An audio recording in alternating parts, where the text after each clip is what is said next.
Story time about how my obsessive ex tried to kidnap me. Disclaimer, this is not my story time, it was sent to me on Instagram. My obsessive ex and I met 3 years ago. We both live in LA and met on set on a modeling job. The first day that we met, he was totally cool, really friendly. Obviously, he was very good looking, so I liked him. But I had just gotten out of a serious relationship, so I had no intention on dating anyone. When he asked me for my phone number after the photo shoot finished, I politely said no. But guess what? The following day, I got a text message from him. He told me he asked the makeup artist for my phone number and she gave it to him. I told him that he shouldn't have done that because I had told him I didn't want to give him my phone number, but he explained that he really liked me and that all he wanted to do was just hang out like friends. At the time, I had no friends in LA. I mean, even now I only have like one good friend, so I accepted to go have breakfast with him the following day. And of course, he was the most charming guy I had ever met. And weirdly enough, we had the exact same interests. I loved horseback riding, painting, and cooking. And that's when he told me that he also loved horseback riding, painting, and cooking. He even showed me some of his paintings that he had hung up at his apartment. After that, we hung out occasionally. He would come over to my place and I would cook and we would watch a movie. After a few weeks, he invited me to hang out with his guy friends. We had a really great time and all of his guy friends really enjoyed my company. But toward the end of the night, I could tell that he was getting really jealous. When he took me home, he asked me if I liked his friends. And of course I said no. Then he said that it looked like I was having a little too much fun with them. But here's the thing, the way he said it was really cute. Like almost endearing, like I actually felt bad for him. So at that time, it didn't really freak me out. We didn't speak for a few days and I realized that I was actually missing him. So I reached out and asked him if he wanted to go on an official date. And he said of course. After that first date, he asked me to be his girlfriend and I said yes. Things moved really quickly after that. He moved into my apartment, we got a dog, and we met each other's families.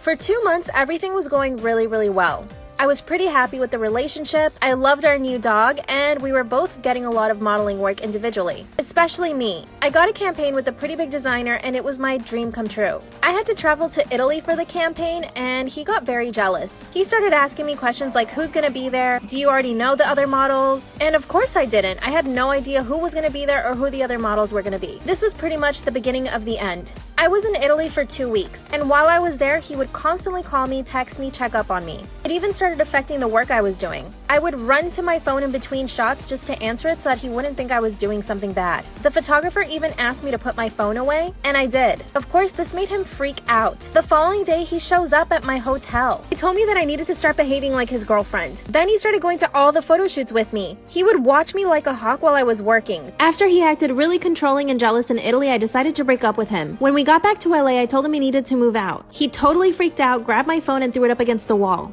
I kicked him out and told him never to come back. The following day I had to go buy a new phone and I told him that if he wanted to come pick up his stuff he could. Luckily he took all his stuff when I wasn't there. And he even left his apartment key. I thought it was all over. 3 days later he started blowing up my phone asking if we could talk. I told him I didn't want him coming into my apartment anymore. We agreed to meet in the parking garage so that I could give him a few things he forgot. Which of course he left in my apartment so that he had a reason to come back. He finally arrived and asked me to get in the car, but I told him I would not get in the car. Then he started crying and begging for me to get in the car. I had never seen him like this, so I got into the car. He instantly locked all the doors and wouldn't let me out. Then he started driving really fast. I told him to let me out of the car and he said no. I asked him where we were going, but he wouldn't tell me. We finally got into a red light and I managed to unlock the door and get out. I ran straight into a restaurant and I asked them to call the cops. But he came running in after me. Luckily, a few of the servers stopped him before he could reach me. I asked them to take him out and lock the door. I called 911 and told them everything. Within 2 minutes, a police officer was there. And when he searched my ex's car, he found rope,